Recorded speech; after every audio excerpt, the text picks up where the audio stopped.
Welcome back to What Arty Noobs with General Disturbance. This is a Bat Châtillon 15558. It's the Tier 10 French SPG. It's located on the southwest spawn of Glacier and it's under the command of Preacher81. And I do detect a Finnish note to this vehicle. Yes, there's a Finnish flag on the side of the turret. It's got one mark of excellence and the game has started. Now this is an auto-loading Arty. 3 shots, used to be 4, but Wargaming took one of those shots away because they considered the 155-58 to be a bit OP.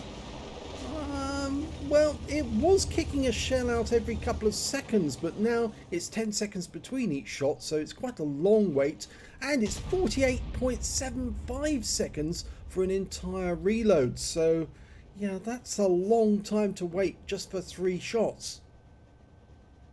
But they are 155mm, and he's loaded a lot of premium ammo. The alpha damage is 750, penetrating 48mm of armour with a burst radius of 9 meters, and that's not bad when you compare that to the M12, which has got a burst radius of about 7 to 8 meters, 7 meters I think, and can only do about 680 to 700 alpha. Rounds out there on the Jagdpanzer.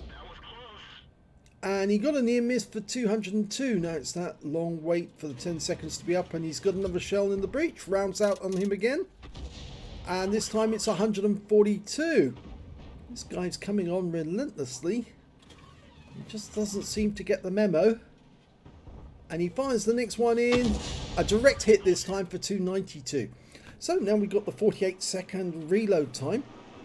And we note that there's an EBR 105 gone up on top of the carrier, the enemy EBR. Of course, they are a bit of a pain.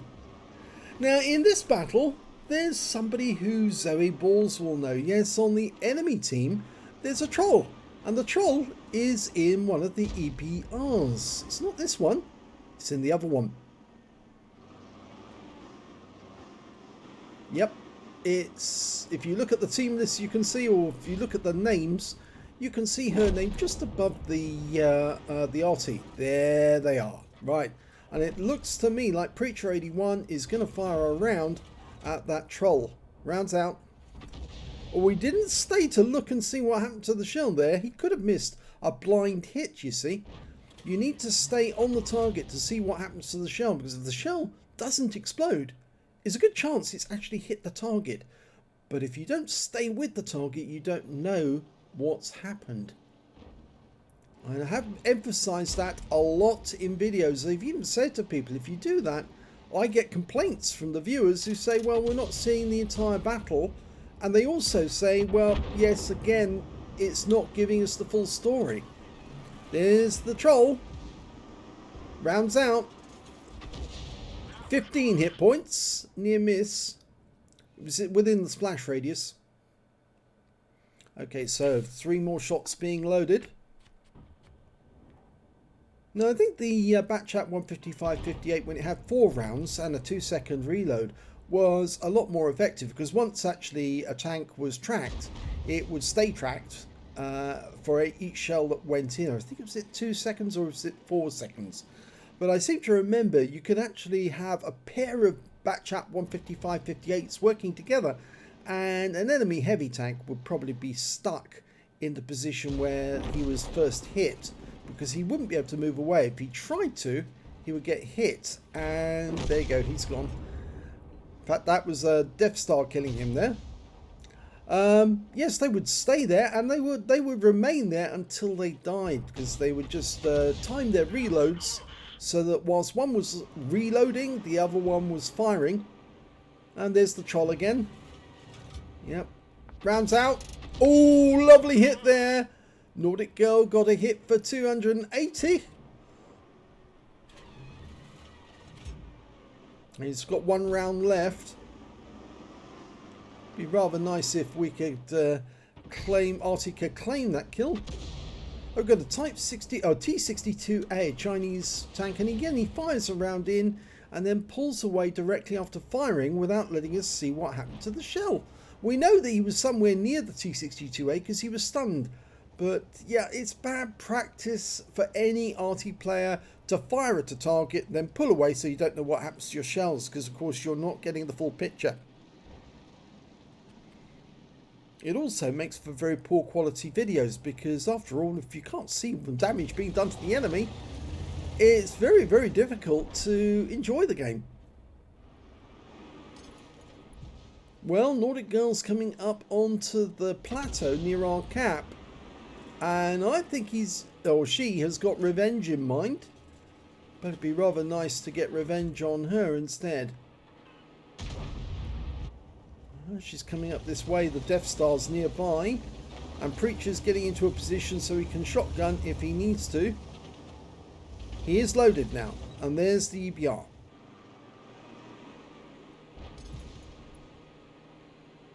Trying to line up the shot, rounds out. Oh! It was actually the Conqueror gun carriage that got Nordic. But yeah, he's fired in one for good luck, just to make absolutely sure. Yes, such is the how do you say, the animosity. No, Arty doesn't like Nordic, and yes, because she's ruined so many games for other players. It's just not right that any single player tries to ruin other people's games by merely misbehaving. You know, the wargaming sets the rules up for a specific way, for a specific reason, to make it fair for each side. But if you've got one player who continually breaks the rules, then they really shouldn't be in the game at all. And that's why we don't particularly like Nordic, because she keeps breaking the rules, she keeps trying to rig games, she keeps trying to kill a specific person and enters the same battles as that person, specifically Zoe and Zoe's streaming partners, just to ruin their game for them. And that's not fair, that's not right, and that's why she's subject of so many complaints. And of course, when on occasions she actually well, she did in the past team kill, but on occasion she's actually tried to ruin the game by rigging it against a player on that's on the same side. So if she's on the same team as Zoe, she would let her teammates know, as Zoe calls her cucks, who will then know where to come to actually kill Zoe. And of course that's rigging the game as well, because she's unfairly passing information to the other side via TeamSpeak or Discord or whatever, trying to ruin somebody else's game. And we've caught her doing that on several occasions, not just once, several occasions.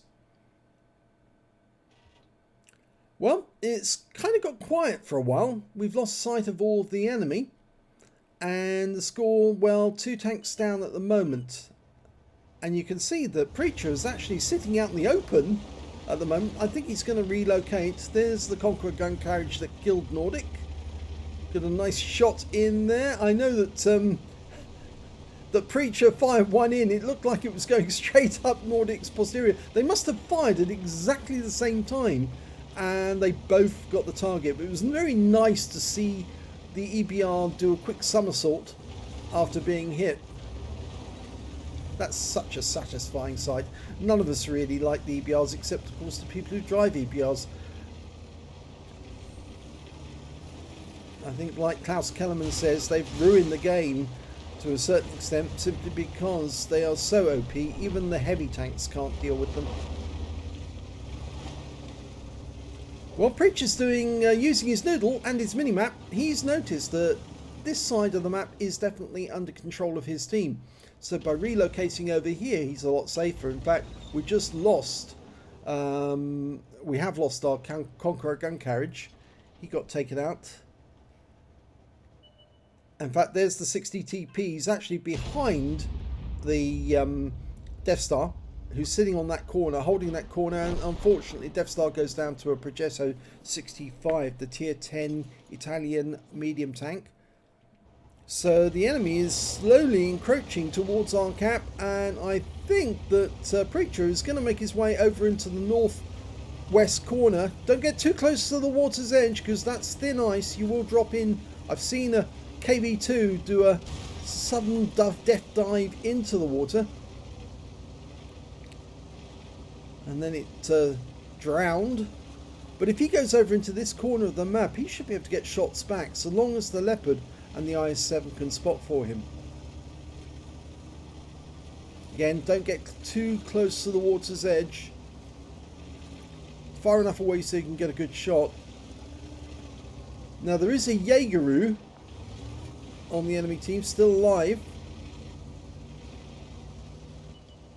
In fact, they've got two Arty as well. And the Progetto is going up on top of the carrier. That's bad news. So if Preacher had actually stayed in the northwest corner, he would have been subjected to fire from the Progetto. The Leopard's up on top of the carrier as well. And that may be the reason why the Progetto's gone up. At the moment, Preacher is looking for a counter battery. He's trying to locate where the enemy Arty is, and he saw those trees have been knocked down. There's usually good indication that an enemy Arty might be located. Arty do tend to knock trees down on occasion, but most of the What Arty Noobs members know that you don't knock trees down, not if you can help it. They may give you good cover, but they also give you a clue as to where the enemy is. When he's fired 3 rounds in, he's now got to reload. There's 4 minutes of the game left. And the enemy is now capping. Right, so he's going to have to move to a position where he can shoot at the enemy. It looks like the enemy lost their Progetto. Tried to come up and kill the Leopard, and it looks like the Leopard killed him instead. So Preacher is now going to have to try and fire rounds in to get resets. One of his teammates is going to have to try and spot and tell us where the enemy is. This looks like a good position, just not too close to the water's edge, please. Okay, he's got 3 shots ready to go. 3 chances to get it right and get a reset. He fires 1 round into the west side. He's now going for the back of the cap. Or is he? Going just behind the mound. He fires just behind the camp. Knocks the camp down. No reset yet. Leopard's getting close. I'd hold on to this shot until the Leopard spots something. Even if the Leopard gets a 6th sense off someone or proxy spots them, then he can shoot at a real target. Leopard's getting close. He's coming around the corner. And he must be on that near corner. Yes, he is on that near corner. There you go. Rounds out in the 60 TP. Oh, it misses. And now he's in the long reload. And that 60 TP, he's decided, yes, he wants the kill on the Leopard. And he's coming around the corner.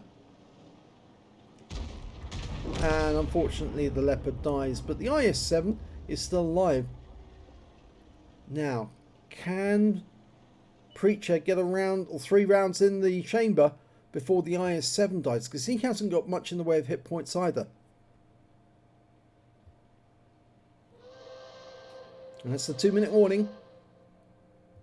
The enemy Bat Chat's coming into view. You can see the Bat Chat. The Bat Chat's actually coming up directly behind the IS-7, trying to shotgun him. So now will be the time to line up a shot on that Bat Chat and give him what for. Okay, line it up. He fires one ahead of its course, and yes! Directly into the side. The 60 TP has done a full circuit of the rock, it seems. And now the Bat Chat is in the cap.